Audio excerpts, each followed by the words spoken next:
da questão de estrutura do local, como também a questão delicada, que é a questão de armamento, onde a própria OAB, aqui em São Paulo, a questão de mais ou menos uns 4 anos atrás, fez um movimento para a captação de armas e passar isso para me regular, né? E passar isso para domínio, talvez, do Exército, para a destruição da arma. E aqui hoje a gente recebe um presidente numa associação, que é o Aércio, né? Não, perdão, o Alércio, e esse presidente está explicando para a gente essa situação importante, que é ter esse regramento com relação ao manuseio da máquina, arma, que pode ser uma coisa que ajuda por uma opção de Olimpíada, ou também pode ser um problema na vida de quem não sabe manusear. Né? Aliás, e você é exímio conhecedor da matéria de criminal, de armamento, que você trabalhou com polícia, você sabe. Claro, não, eu sei, mas eu até queria perguntar para o Alessio em relação como funciona a comparação entre as nossas associações de tiro aqui no Brasil com o exterior, por exemplo, os países civilizados, países de primeiro mundo. Nem vou pedir para citar os Estados Unidos, que nos Estados Unidos você vai lá numa loja, a gente vê muito até nos filmes, a gente vai lá, adquire um monte de armamento e sai andando pela rua. Supermercado, não precisa ser uma loja específica. No supermercado tem. E quando a gente vai para o exterior, a gente até se espanta quando você está andando, às vezes, de ônibus, de táxi ou de carro, e você vê aquela loja de arma, com tudo aquilo. Mas você pensa, será que isso é de brinquedo? Porque a gente não está acostumado a ver isso na rua hoje, né? Sim, sim. Mas, vamos dizer, nos países europeus, países mais avançados, como é que eles se portam com relação à questão da prática do tiro? Não, em muitos países, pelo que eu tenho notícia e vejo, porque a gente vai fazer muita competição fora do Brasil. Os mundiais são feitos normalmente fora daqui. Lá, o porte de arma em si, na maioria dos lugares, ela é proibida, de armas curtas. Porém, o cidadão tem o direito de ter uma cartucheira calibre 12 na sua casa, semiautomática, repetição, ou de 1 cano, 2 canos, que é usada para caça, porque caça lá é liberada. Porque, como muita gente, eu sou contra a caça, eu não gosto Eu também. De fazer esse tipo de Já fui de caçador e me arrependo. Eu nem cheguei a ser caçador, mas antes já me bateu esse arrependimento, porque eu não acho certo você usar uma arma para caçar um animal indefeso. Vamos supor, você vai atirar num coelho ou num fazão. Pô, Eu me senti covarde depois. É muita covardia nesse ponto. Mas, com questão de fora do uso da arma, fora isso, realmente, acho que o porte, na maioria dos países, pelo que eu saiba, ele é proibido. Mas você pode ter na sua casa, sem problema nenhum, para uso da sua defesa, sendo que lá o problema de segurança é bem diferente daqui. Você pode ter uma arma curta, uma pistola, um revólver, para sua segurança.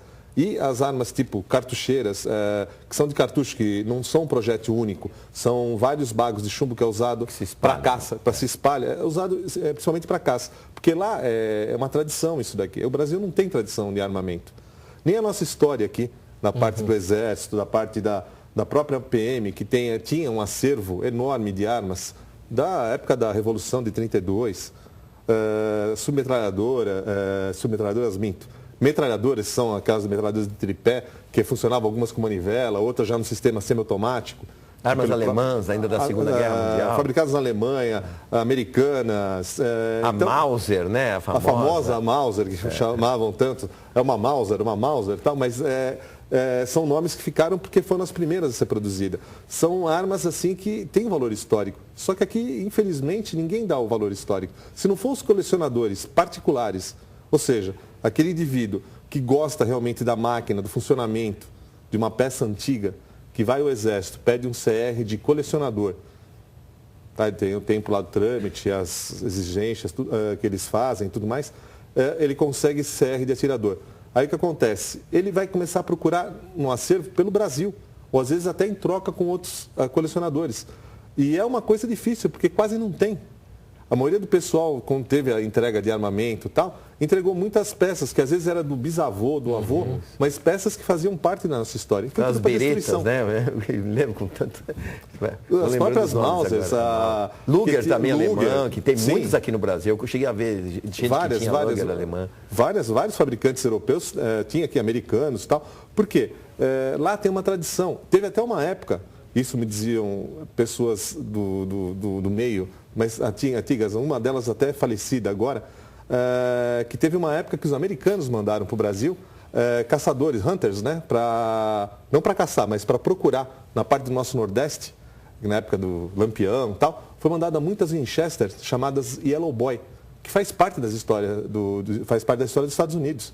Exato. Então essas aí eram armas feitas praticamente artesanais e a caixa dela era de bronze, então era amarela, como tinha as papo amarelas, Winchester papo amarelo, que era só a parte de baixo, mas é uma geração mais moderna. Mas é que chegou a ter muito das Yellow Boy, que era uma caixa de bronze, cano em metal, aço, a parte da armação todinha em bronze, e era uma arma, assim, vamos dizer que para a época era muito bonita. A bala saia pelo lado, né? Não, ela ejeta por cima. A introdução era na lateral. Você colocava, tem um tubo carregador embaixo do cano, colocava acho que 10 ou 12 tiros. Em cima um cano que era normalmente octagonal, tinha 8 faces, não era redondo. E a caixa toda em bronze dourada. Então era uma arma muito bonita. Precisão extraordinária. Muito boa a precisão. Mas o que acontece? Mandaram muito caçadores para procurar esses tesouros, vamos dizer assim, para eles, para fazer parte de um acervo deles de história. Porque você vai aqui, o nosso governo, infelizmente, não se preocupa com a história do armamento no Brasil. Fuzis da época da Revolução, que era aqueles Mauser, fuzil Mauser, ação de repetição, colocava 5 munições calibre 7mm, e bolt action, né? Que cada ação de alavanca que você manobrava, você fazia um disparo. Aí tinha aquela fitinha com mais 5 munições, você colocava por cima, abria o ferrolho, colocava por cima e tirava a fitinha, já recarregava a arma novamente. Então, coisas que não tem aqui. E até tinha um tempo atrás. E foram vendidas em leilões para colecionadores particulares. Como no Rio, fazem muitos leilões de armamento obsoleto do Exército, mas que fazem parte de uma história. Então, quem compra, quem absorve isso daí? São os colecionadores particulares. Porque o governo, infelizmente, não se preocupa com história. Para eles, simplesmente não existe. E a arma faz parte da história. Vocês conhecem muito mais, né? Mas qual é a arma que fez mais história aqui com a gente? São todas a união dessas ou a gente tem uma específica aqui?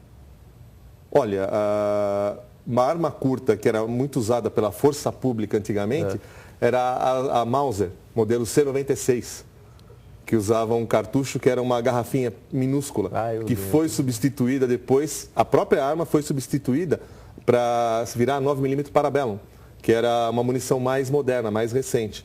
Mas o que se tem, pelo que eu ouvi já dos antigos falando, conversando, porque eu sempre gostei da história das armas. E acho que foi uma que teve mais repercussão foi essa arma, porque ela é um sistema semiautomático já, e ela carregava por cima, não tinha carregador. Aí quando transformaram elas do calibre garrafinha para 9mm Parabellum, o Mauser é 763 Mauser, calibre 763. Era não era cilíndrico o cartucho, ele era feito uma garrafinha, parecido com munição de fuzil, só que pequena, para usar em arma de mão. Tinha uma precisão excelente e introduziram um carregador pela parte de baixo dela, que foi feito dentro da CSM-AM, da Polícia Militar, essa transformação, que era para a Força Pública na época. Porque ali eles tinham, desde artilharia antiaérea, tinham metralhadoras de tripé e essas armas que foram transformadas para um calibre moderno, 9mm Parabellum. Sabe uma coisa que chama atenção, Raul? Sempre na discussão de segurança pública, que tipo de armamento que a polícia tem, uma civil ou a militar hoje, e as facções aí, né? A gente vê um disparate muito grande aí nessa situação, pelo menos de quem não entende a matéria, com os comentários que tem assim, nossa, como é que a polícia pode resistir com o tamanho armamento que tal morro tem, né? Como é que isso é mesmo real? Tem essa entrada? É tão difícil entrar isso no país? Não, olha, pelos meios legais é muito não existe, burocrático. Né? Que um atirador pode fazer encomenda lá fora de uma arma para uma fábrica. Só que esse processo todo entre Exército, Receita da Polícia Federal, demora 4, 5 meses. Vai para você conseguir fazer a compra, a liberação e outra. Fora o tempo que ela fica aqui parada, até você tem que pegar alguém do Exército, um oficial, que cuide disso daí, vai com você no aeroporto, onde que ela entregue, para poder retirar a arma, vai até o QG, onde é feita uma guia de tráfego para você poder transportar e é feito o registro dela, do Exército, que não é pelo Sinarme, é pelo Sigma do Exército. São 2 tipos de registro que andam paralelos. Agora, a Polícia Civil tem acesso ao Sigma e a Polícia Federal também. Mas antes era só Sinarme. Então eles tinham acesso a consultar armas de calibre permitido, que é o que tinha para os civis. Entendi. Armas de calibre restrito não tinha como, porque era particular do Exército fazer essa regulamentação e controle. Mas aí que está. Tudo que entra ilegalmente, assim como droga, Continua tendo, por mais que batam em cima, continua tendo. Por quê? Acho que na hierarquia de valores agregados, primeiro parece que é petróleo, segundo droga e terceiro arma. Se eu não me engano, é bem mais ou menos essa colocação. Então, continua entrando, porque paga-se bem. A droga gera muito dinheiro. Para você fazer a proteção